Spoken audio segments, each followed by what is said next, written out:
Hello दोस्तों, Amit story wise में आप सभी का स्वागत है। साथियों, हम आपके बीच कुछ नई कहानियां लेकर उपस्थित हो रहा हूं। मुझे उम्मीद है कि आप कहानी को सुनने के लिए प्रेरित होंगे। तो चलिए हम कहानी में आगे बढ़ते हैं। आपके बीच कहानी को लेकर उपस्थित हो रहा हूं। साथियों, पिछले टॉपिक में भी हमने महाभारत से संबंधित कहानी के बारे में आपके बीच चर्चा किया। मुझे उम्मीद है कि कहानी आपको पसंद आई होगी। तो चलिए हम इस वीडियो में भी आपको महाभारत कथा यानी दुर्योधन की जान बचाने के बदले अर्जुन ने मांगा ये वरदान, युद्ध में हासिल की जीत, इस कॉन्सेप्ट पे हम बात करते हैं। मुझे उम्मीद है कि आप ध्यानपूर्वक सुनने का प्रयास जरूर करेंगे। और साथ ही साथ साथियों, आप सभी से अपील है कि चैनल पे नए हो तो सब्सक्राइब करना न भूलें, बेल आइकन को भी प्रेस करें, ताकि हम सभी साथियों के बीच ऐसी ही आनंदित कहानियाँ लेकर के उपस्थित हो सकूं, जिससे आप सुनते ही आनंदित हो सके। तो चलिए हम इस कहानी में आगे बढ़ते हैं, आप सभी साथियों के बीच चर्चा करते हैं।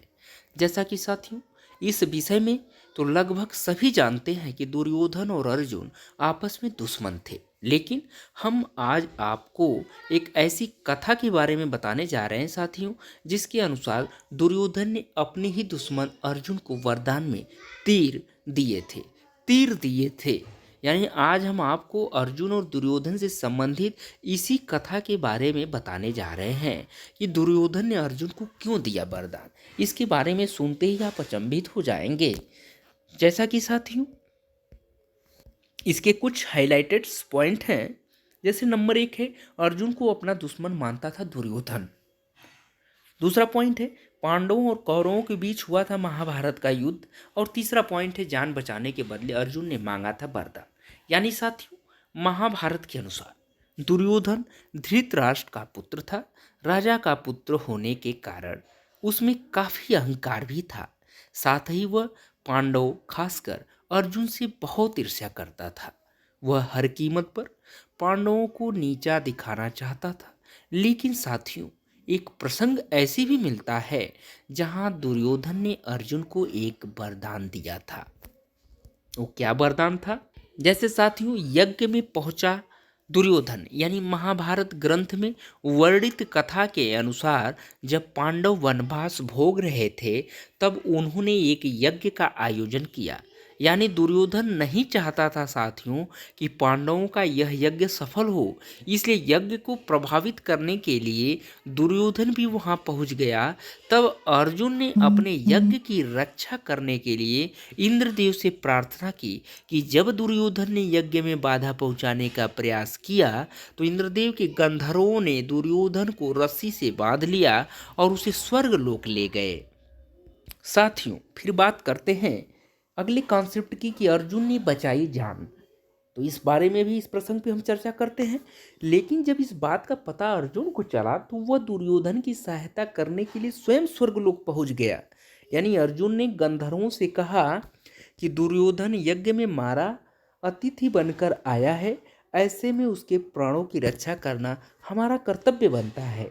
अर्जुन की यह बात सुनकर गंधर्वों ने दुर्योधन को छोड़ दिया। दुर्योधन की जान बचाने के बदले अर्जुन ने उससे 3 तीर वरदान के रूप में मांगे। वो क्या था? अगले कॉन्सेप्ट की बात करते हैं साथियों कि इस तरह किया तीरों का उपयोग। तो इस टॉपिक पे हम चर्चा करते हैं। जैसा कि दुर्योधन को लगा था कि अर्जुन को तीर देना कोई बड़ी बात नहीं है। साथ ही अर्जुन ने दुर्योधन से वचन लिया था कि अगर कभी कौरव और पांडवों के बीच युद्ध हुआ, तो वह इन तीरों का इस्तेमाल पांडवों पर भारी पड़ने वाले 3 महारथी योद्धाओं पर करेगा। परिणाम स्वरूप अर्जुन ने इन तीरों का इस्तेमाल युद्ध में किया और पांडव इस युद्ध को जीतने में सफल भी रहे। साथियों, ये रहा कहानी। उम्मीद करते हैं कि लास्ट तक कहानी में बने रहे होंगे और इस कहानी से आपको सुनने और समझने की क्षमता का विकास हुआ होगा कि इस कहानी को सुनने मात्र से हमारे अंदर क्या सोच उत्पन्न होनी चाहिए, क्या सोच पैदा होनी चाहिए, कितना अच्छी सोच होनी चाहिए कि किसको हमें कब कहाँ कितना स्थान देना है। साथ ही साथ डिस्क्लेमर में कह सकते हैं कि हम जो भी सूचना आप तक बता रहे हैं या सलाह या कथन, ये केवल मात्र सामान्य सूचना के लिए है साथियों। और हम कह सकते हैं कि ये जानकारी हम इंटरनेट से प्राप्त की हुई सूचना के आधार पर आप तक प्रेषित कर पा रहे हैं।